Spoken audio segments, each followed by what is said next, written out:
get started. Herzlich willkommen zu unserem ersten SAP DSAG User Enablement Podcast. Die deutsche SAP Anwender Group DSAG und Bereich User Enablement der SAP kommen heute zum spannenden Thema Transformation und User Enablement zusammen. Mein Name ist Martina Hecker. Ich bin Ressortleiterin für das Thema Transformation bei der DSAG. Die heutige erste Episode unserer Podcast-Reihe heißt Enabled People Make a Company's Digital Transformation a Success. User Enablement als Grundlage für eine erfolgreiche digitale Transformation. Wir befinden uns heute für diese Aufnahme im SAP Experience Center in Walldorf. Und mit mir sind heute hier Frau Christine Grimm, Direktor Process und Digital Technology Management Freudenberg und Co. KG und Vorständin für Transformation bei der DSAG. Hallo und herzlich willkommen, Christine. Hallo, Martina. Und Sindhu Gadaran, MD SAP Labs India und SVP SAP User Enablement. Hallo und ein herzliches Willkommen auch dir, Sindhu. Hallo Martina. Ich freue mich, dass ihr hier seid und euch diese Zeit für unser Gespräch nehmt. Wir haben uns bei einem Kennenlerngespräch vorab aufs Du geeinigt.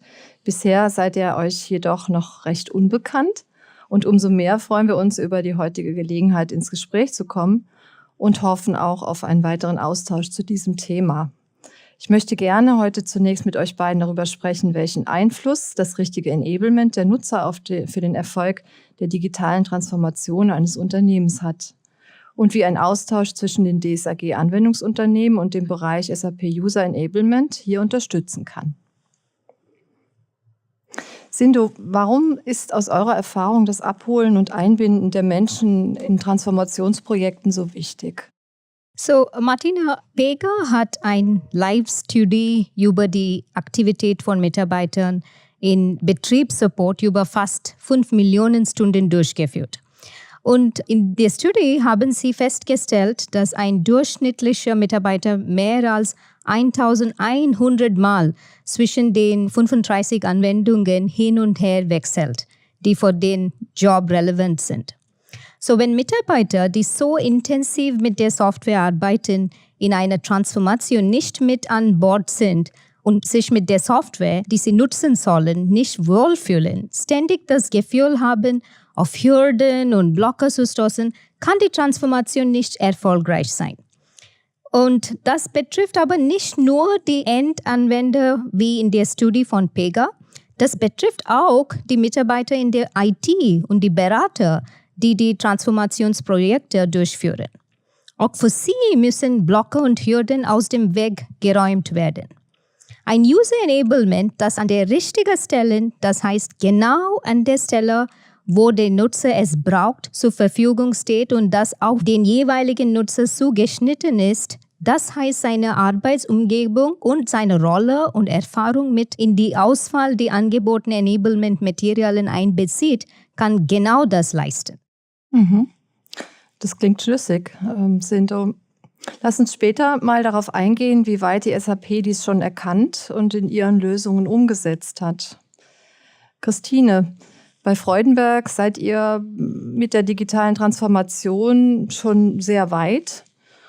Was waren die größten Hürden für euch und was lässt Firmen derzeit noch zögern, den ersten Schritt auf diesen Weg zu gehen? Martina, ja, es ist schön, dass man denkt, wir bei Freudenberg sind schon sehr weit. Was heißt denn eigentlich weit bei der digitalen Transformation? Ich finde es schon richtig und wichtig und da bin ich schon sehr, sehr zufrieden, wenn man sich darüber bewusst ist, dass das ganze Thema ein Kontinuum ist. Das wird uns begleiten und das wird auch nicht mehr aufhören. Und ich glaube, da sind wir schon sehr weit, das haben wir verstanden, da gibt es ganz viele Initiativen.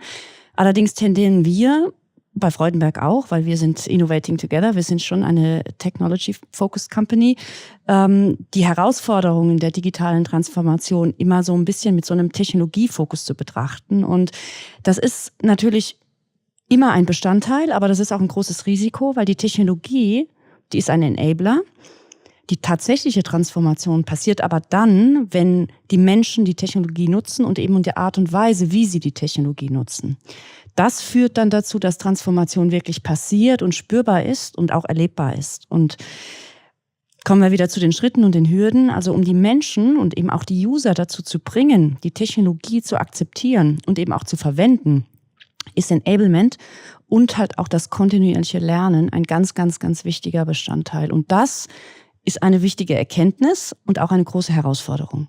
Mhm.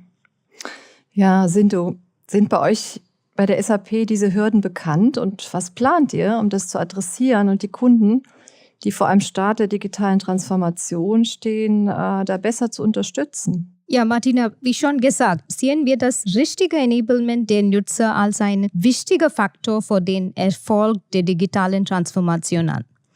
Seit die Nutzer damit verbringen, Lösungen für ihre Probleme zu finden, beeinflusst nicht nur ihre Effektivität massiv, sondern sorgt vor allem auch für Unsicherheit bei den Nutzern und damit zu einer geringeren Adoption und Bereitschaft, die Software in ihrem vollen Umfang zu nutzen.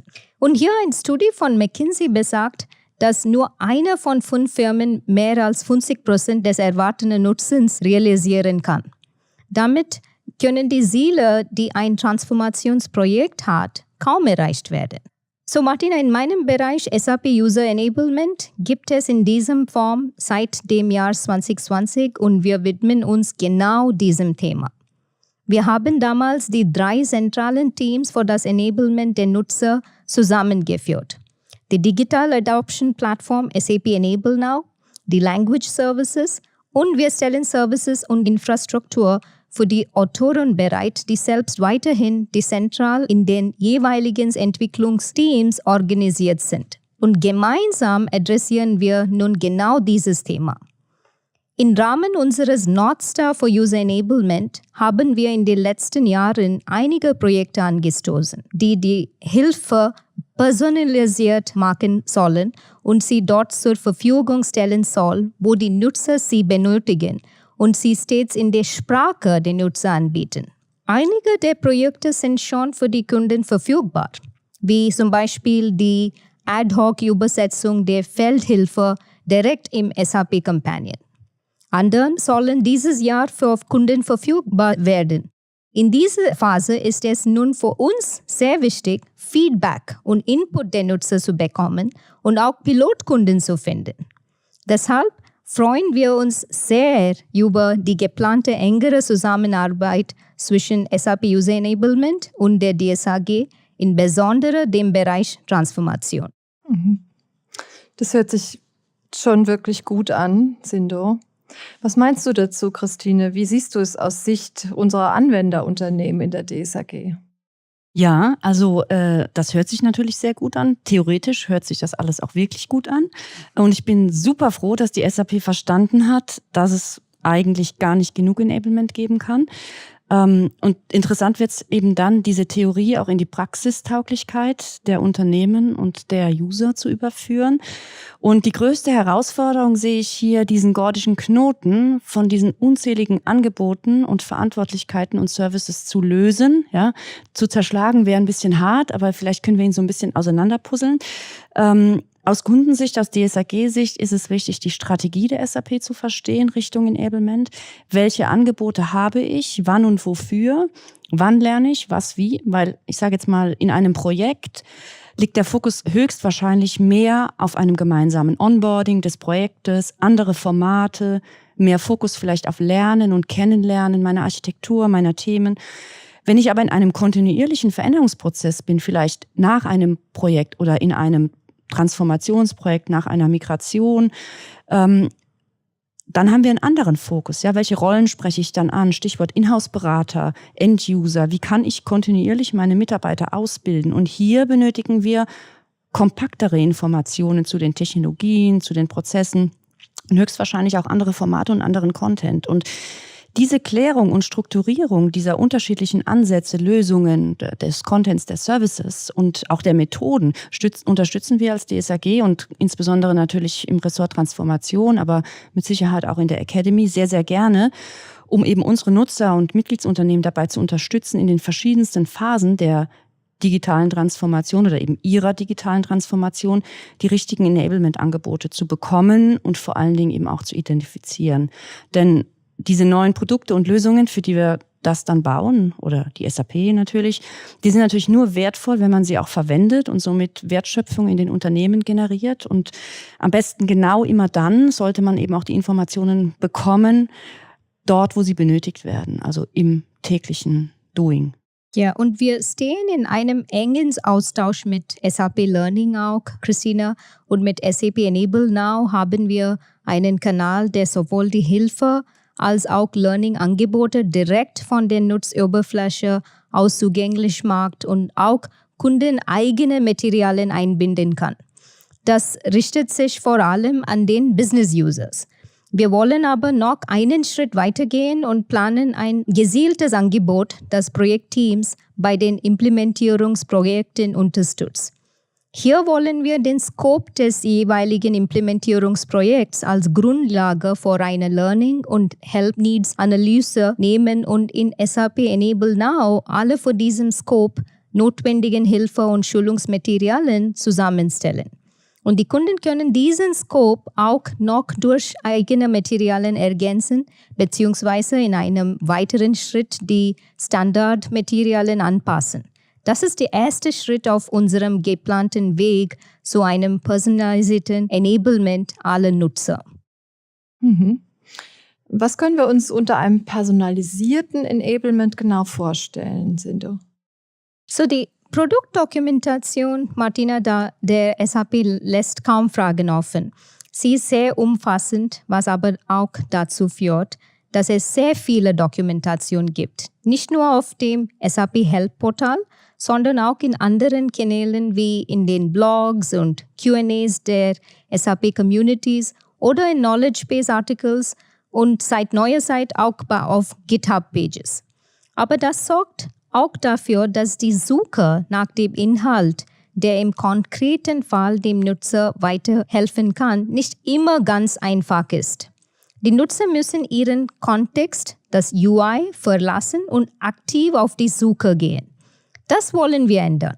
Wir wollen die Hilfe aus allen vorhandenen Kanälen kontextbezogen dorthin bringen, wo der Nutzer es braucht. Kontextbezogen bedeutet zum Beispiel, dass wir vorfiltern auf die Systemumgebung der Nutzer. Wir kennen ja beispielsweise die App und deren Version und die Rollen des angemeldeten Nutzers. Das geht zum Teil schon über die Nutzung einer Elasticsearch. Aber wir schauen derzeit auch, wo wir hier verschiedene AI-Techniken nutzen können. Mhm. Christine, das klingt zunächst vielversprechend. Ist das der richtige Weg? Was würdest du SAP hier noch mit auf den Weg geben? Oder welche Wünsche hättest du noch? Oh, Martina, frag mich nicht nach meinen Wünschen. Also ich sehe, dass die SAP sich ganz, ganz, ganz intensiv mit dem Thema beschäftigt und natürlich auch, finde ich sehr spannend, beginnt AI-Techniken zu nutzen oder zukünftig zu nutzen, um diese personalisierte Unterstützung der Anwender realisieren zu können. Und ja, SAP, glaube ich, hat verstanden, dass das Thema Learning ein sehr umfassendes Thema ist mit vielen Herausforderungen. Das ist schon mal immer der wichtigste Startpunkt, wenn man ein Bewusstsein für das Problem hat. Das ist sehr gut. Wir müssen es schaffen, und da nehme ich uns als DSAG genauso mit in die Pflicht, SAP dabei zu unterstützen, dass Lernen und Content sozusagen easy to use, easy to consume ist. Also einfach zu nutzen und wirklich einfach zu konsumieren. Lernen muss ein absolut natürlicher Bestandteil des täglichen Arbeitens sein. Und Lernen mit SAP muss sich dem natürlichen Lernen anpassen. Wie lernt man? Was braucht man? Wann? Und es sollte eigentlich auch Spaß machen. Wenn es einfach, nachhaltig und schnell ist und Spaß macht, ich denke, dann haben wir ein tolles Ziel erreicht. Ja, jetzt gehen wir mal so ein bisschen in die Richtung Call to Action. Also wie geht's weiter? Christine, was denkst du, was jetzt als nächstes kommen sollte? Naja, also eigentlich kann ich da direkt anschließen an das, was ich vorher gesagt hatte, weil natürlich ist nicht nur die SAP, die DSAG und dann die User, die lernen müssen in der Pflicht, sondern eben auch die Unternehmen. Und hier müssen Unternehmen verstehen, dass die Herausforderungen, dieses Enablement und das kontinuierliche Lernen, eben diese Selbstverständlichkeit in der täglichen Arbeit, in dem täglichen Miteinander, das zu verankern, da müssen Unternehmen unterstützen. Und das hört sich immer so einfach an, ja. Wenn man die vollgepackten Kalender der Mitarbeiter oder von uns allen sieht, dann fällt in der Regel die Lernzeit und die Fokuszeit als erstes hinten runter, ja, so schlimm das auch ist. Und wir brauchen diese Kultur des kontinuierlichen Lernens. Ich sage auch immer gerne Entlernen, ja, weil wir müssen ja unsere Wissensrucksäcke auch auspacken, damit wir neu lernen können. Aber wir müssen Lernen als etwas sehen, also nicht als etwas sehen, was Defizite bereinigt. Ja, also früher hat man immer, man musste was lernen, weil man irgendwas nicht kann. Ja, das ist immer so negativ behaftet. Jemand muss lernen, sondern Lernen muss bereichern und inspirieren. Und für den wirklichen Erfolg der digitalen Transformation brauchen wir eben die Menschen, unsere Mitarbeiter, uns. Und das muss in den Mittelpunkt gestellt werden. Insofern ist mein Wunsch aus DSAG-Sicht natürlich, dass sich die SAP selbst mit der Transformation auch beschäftigt, das weiter vorantreibt und Lernen und Enablement auch als Cross-Thema und als strategisch positioniertes Thema sieht und auch sich weiter konsolidiert. Und ja, einfaches, erfolgreiches Lernen über alle Business- und Technologie-Capabilities hinweg. Das ist ein tolles Ziel, worauf wir hinarbeiten. Und dann haben wir alle Spaß beim Lernen. Auch mit SAP, was man ja auch nicht immer so unbedingt in einem Satz erwähnen würde. Ganz genau. Sindhu, was sagst du? Ja, Christina, das haben wir verstanden. Und der Fokus auf die Nutzer ist in unserem Bereich ein zentrales Thema. Daher ist für uns auch der Aufbau und stetig weiterer Ausbau der Zusammenarbeit mit der DSAG ein Schwerpunkt.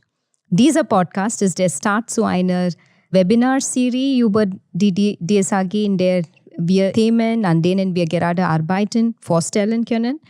Bei Interesse werden wir Workshops auch anbieten, um konkretes Feedback unserer Kunden zu bekommen. Perfekt, super. Zum Schluss vielleicht nochmal so zur Zusammenfassung. Könnt ihr noch die für euch 3 wichtigsten Aspekte zusammenfassen, die wir aus diesem Podcast mitnehmen können? Christine, fangst du mal an. Ja, vielleicht Technologie und Produkte werden nur dann wertvoll, wenn sie wertstiftend angewendet werden. Insofern entscheidet die Art und Weise, wie und ob wir Lösungen verwenden, über den Informations- und Transformationsgrad. Insofern zielorientierter und kontinuierlicher Lerncontent entlang dieser Transformation und der Wertschöpfungskette, der inspiriert und Freude macht, muss das Ziel sein. Und im Namen unserer Mitgliedsunternehmen nehmen wir als DSAG diese Herausforderung an und arbeiten gemeinsam mit der SAP an der Umsetzung. Sindhu, was nimmst du mit? Ja, eine digitale Transformation, Martina, die Nutzer nicht mit einbezieht, wird kaum erfolgreich sein. Ne? Das ist eine wichtige Erkenntnis für die Unternehmen, die sich auf diesen Weg begeben.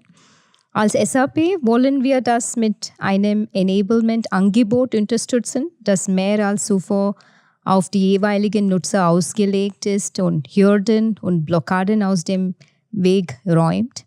Ich denke, dass wir mit den Ideen, die wir schon haben und die zum Teil bereits in der Umsetzung sind und in der Verbindung mit der geplanten engen Kollaboration mit der DSAG, da auf einem guten Weg sind.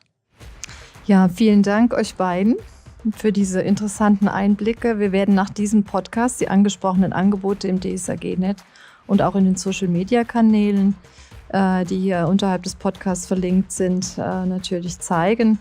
Wenn Sie, lieber Zuhörer, liebe Zuhörerinnen, noch kein DSAG-Mitglied sind, dann registrieren Sie sich bei uns und sag mal im Namen aller auf Wiedersehen und bis bald. Let's go.